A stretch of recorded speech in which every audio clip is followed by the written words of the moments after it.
What up, guys? This is your boy DZD, aka the Drank Kang, Purple World Entertainment, live from the Dungeon Palace Studios once again. Thank you guys so much for tuning in. Thank you guys so much for clicking on this video. Thank you guys so much for supporting the channel. I really appreciate it. If you have not done so yet, please make sure you hit that subscribe button and also click that bell notification. That way you guys can get notified every single time I post a video just like this one. I'm gonna get right into the video with you guys. Today I have a nice tutorial on how to structurally sound your beats. How to structurally sound your beats. Now what that means is sometimes when your beats don't come out the way that they should, the way you envision them in your head, it's not because you picked the wrong sounds. Sometimes it's just because the sounds aren't structured nice enough. If you can understand a few tips on how to structure your sounds inside of your beats, sometimes that's the key to making or breaking a good beat. I know myself, I've scrapped a lot of beats that all I had to do was go back and make sure that those sounds are structured correctly. And all of a sudden, the beat made sense. So that's what I'm gonna help you out with today, guys. I'm gonna show you just a few tips that I use myself personally to where my beats are nice and structured well and my sounds fit cohesively inside the beat. So without saying too much, let's jump inside the MPC software and let's get it going. Let's do it. All right, I'm gonna show you guys some tips and tricks on how to get them to fall nicely on a track. You know, sometimes when we put melodies together, some of the sounds clash, some of the sounds don't fit well with each other, but sometimes it's not because you're picking the wrong sound. Sometimes it's just because you're not doing the right things with them. So I'm gonna show you just a few little things. So I got this melody that's pulled up, this that I just made. Let me turn off the effects real quick.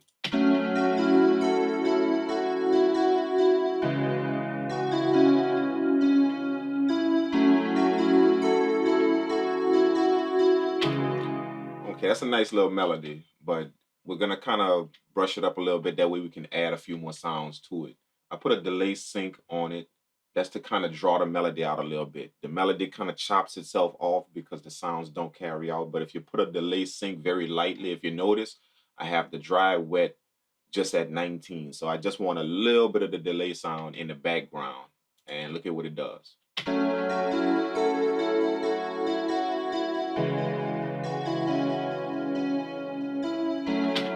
You can hear it kind of fills in those empty spots, you know, just a little bit, kind of fills in those notes to kind of make the notes drag into each other. Then of course, we pull up an EQ to EQ a little bit of the bottom end off of the melody. Now what the bottom end is gonna do is it's gonna clear room for any type of bass instruments that you want.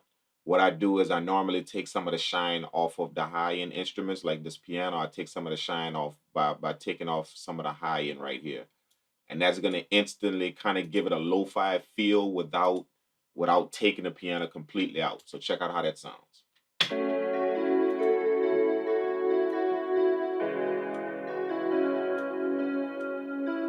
Versus if we were to just take the EQ and kind of bring it here.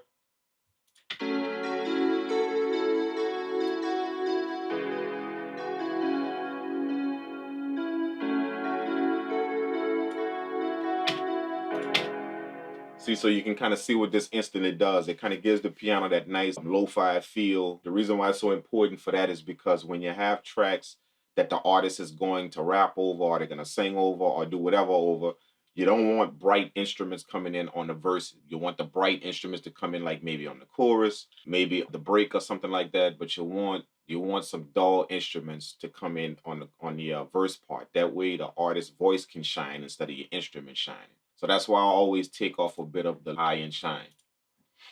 All right, another little trick for your melodies is once you have the initial melody and you have it the way you want it with that low end carved out, the high end carved out, what I usually do is I pick a high end instrument because now we want to start adding back those things, but just with different sounds. We want to make sure we pick some high end instruments to kind of add that high end back whenever we need it. So check out this instrument that I have pulled up, this little melody that I have to add to it. I'm going to solo it and let you hear it.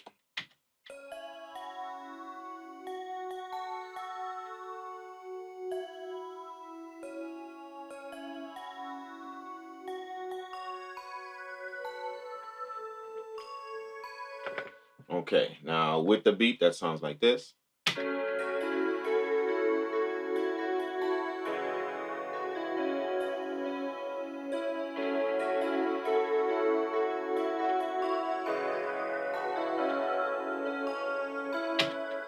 Okay, so now let's see what we do with the EQ. Obviously, what we want to do is we want to cut all of the low end out of this one as well, just like we did the last one. Let's cut that out. Let's solo it so we hear what we're doing.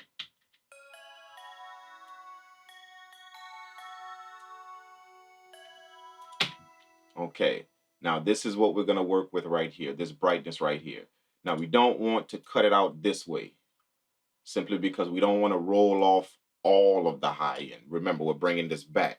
We don't want it to be bright too much, but we want to bring it back. So what I do is I use a shelf. A shelf is this right here.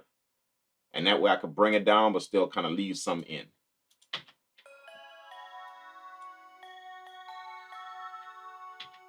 Okay, now that gives us this frequency back in. It introduces that back into the beat. We took it out of the last instrument. Now it's brought back into the beat, but it's not too bright. What we're going to do is I'm going to give this a saturator as well. Now what the saturator is going to do is the saturator is going to kind of give it a bit more tone. It's going to bring these frequencies out a little bit. So let's pull that up, and then we're going to play this, and we're going to increase the saturation until we start hearing it come out.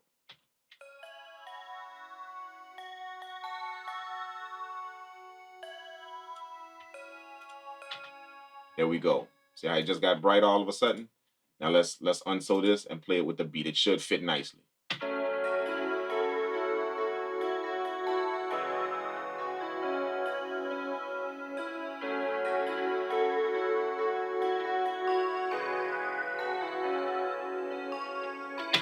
Now you have a nice high-end instrument that's backing up your main instrument, and you can kind of bring this in and out whenever you want to in your beat, and it's not going to be too dull to where you don't hear it. That's why we put the saturation knob on. So that's just another trick. Just make sure you EQ your next melody. Make sure you EQ it well to where it fits in with your main melody. It doesn't overshadow it, and it doesn't undershadow. It just fits in very, very well. Okay, the next thing that I want to talk about is the texture sound. I like to give my beats some type of texture to where you have an underlying sound that never stops playing. It never has any breaks in it. And what that sound does is it serves as a gel to take this low-end instrument, this mid-end instrument, this high-end instrument, and it lays a foundation underneath that gels all of those three things together. That way it just doesn't sound like three different sounds that's playing all over the place. That's what a texture sound does. That's why you have those different sounds in beats. So check out this sound that I have here.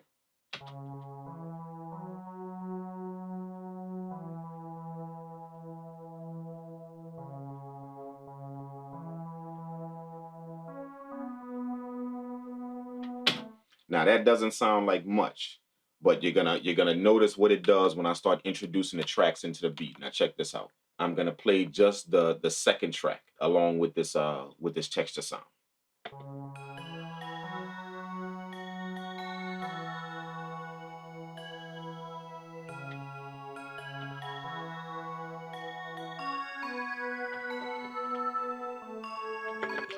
Now let's add the first instrument in, the low end piano. Let's add that in.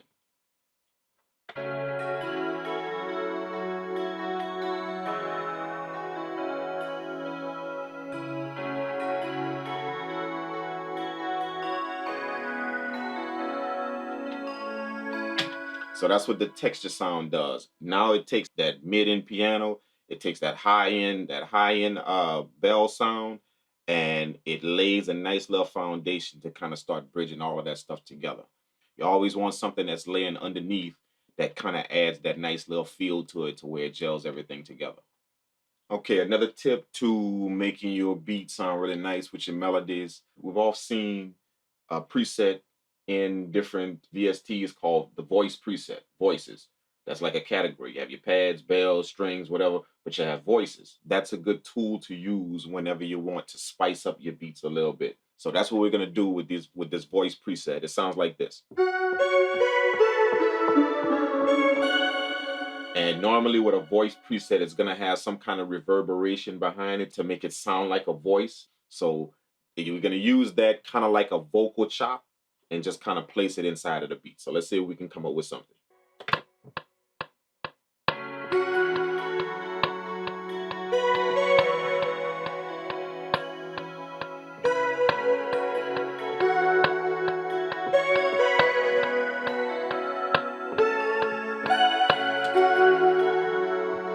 Now we have that nice little jump in our beat. You know, just some hits, something that kind of that it's almost like a vocal chant that's kind of just popping up in your beat.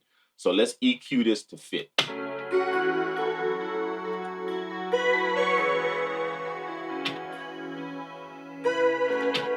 So let's get rid of the low end first. Let's take the low end off all the way, and the mids. We're going to take that out.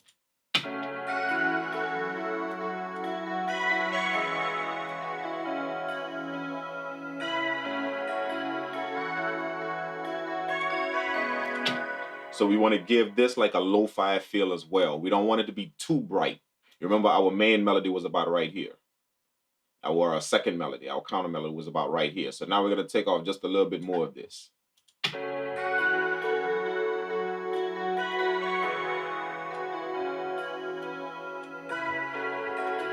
See, it sits well now.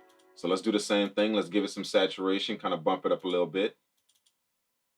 We're just going to increase it until we hear it.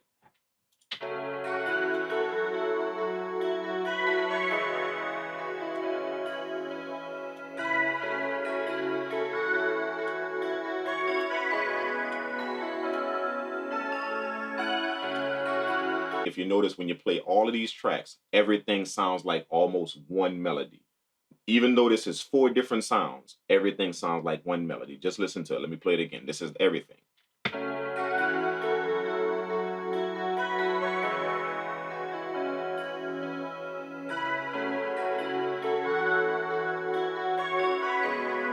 That's how you know whenever you have a nice melody, whenever you can play everything together and everything almost sounds in unison. It sounds like one. If everything was on top of each other, then you would have a big blur of frequencies. But if you notice, everything is spaced out in its own pockets, in its own lane, but it still sounds like one entire sound. All right, now this brings us to the 808. I'm going to show you just a very simple trick with my 808s that I do to kind of make it follow a certain pattern that I have with the beat, and it involves that voice track. We're going to play just that voice track and the 808.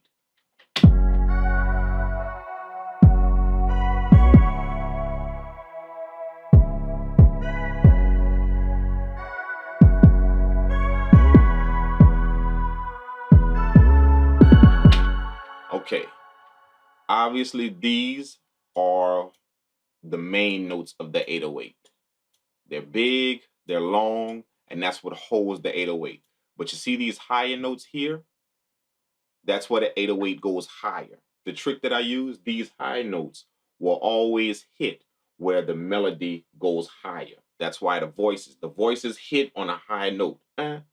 These particular beats right here, the 808 goes higher to follow that. Check it out, you're gonna hear it.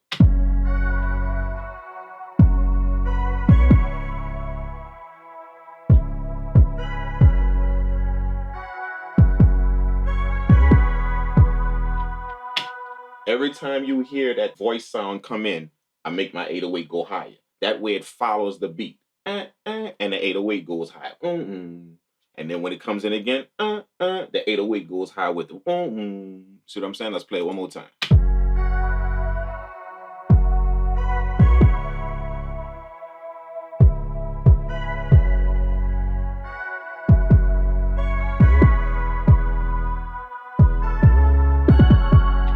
Every time that voice sound comes in, my 808 goes high. And what that does is it gives your 808 a transition. It comes up and then it goes back to the main notes.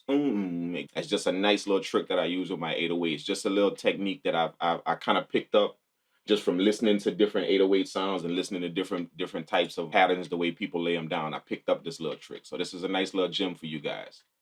Now, if you have everything nice on your beat and everything is good to go, when you lay the drums down on your beat, everything should fall nice and flush. So let's lay down just our simple drums. Let's do it. Let's lay down some hi-hat rolls.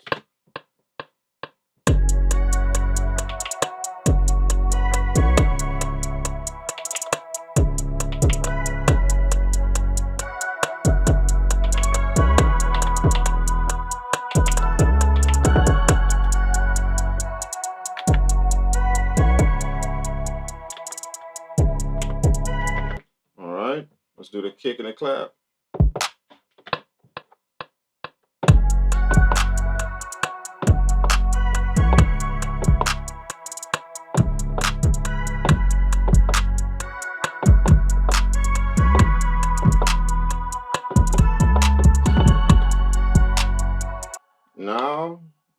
let's bring back in our other instruments.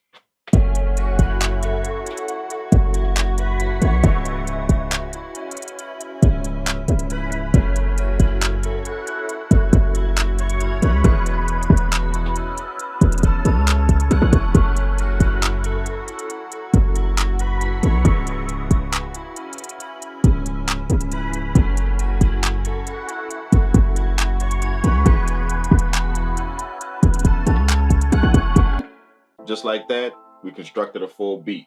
Make sure everything is placed where it needs to be, EQ everything right, and you should have something that comes out really, really nice. That does it for the video, guys. Thank you guys so much for tuning in. I hope this video helped out a lot with you guys that have a bit of problem with structuring your sounds inside of your beats and getting those sounds to mesh well with each other. As I said, sometimes when your beats don't sound the way that you want them to sound, you don't need to change the instruments, you don't need to change the sounds. All you need to do is just go back and apply some of these tips to your beats, and all of a sudden, the sounds start to make sense on the beat. It's happened to me a lot. I'll go back and revisit some beats that I scrapped, just start to structurally sound the beats, make sure that everything fits well, and all of a sudden I have a hit on my hands. If you found this video of any value, please do hit that thumbs up button and also drop me a comment below. It really, really encourages me to keep getting this content out to you guys. So I really appreciate that. I just want to send a quick shout out to you guys that have went and supported the sample packs that I've just dropped, the Dungeon Drum Kit, and also the Iconic Chords Volume 3 sample pack. Really appreciate you guys supporting that project. I think so far we have something like about 100 or so downloads, and it just dropped a few days ago. So thank you guys so much for supporting that project. I really put my heart and soul into crafting over 80 drum sounds for you guys, and also testing them out on my recent music production. The sounds that you heard in this particular video come from that drum kit. And as for the Iconic Chords Volume 3 sample pack, you guys already know how I get down from Volume 1, Volume 2, and also the Iconic Chords Elite sample pack. I took my time and I amped it up and crafted over 20 nice melodies for you guys. Some of the melodies you'll just be able to drag right into your software and just get to work on them. Some of the melodies you may want to chop up and do your own thing with. But either way, you're going to come out with some hot beats. So if you haven't gotten your copy yet, make sure you head on down to my website and pick both of those kits up. Guarantee you won't regret it. That does it for the video, guys. Thank you so much for tuning in. If you are not following my Instagram, please do so now at the Drank Kang, and also follow my Facebook page at facebook.com/Dungeon Palace Studios. This is your boy DZD, aka the Drank Kang, live from the Dungeon Palace Studios, and I will catch you guys in the next video. Peace out.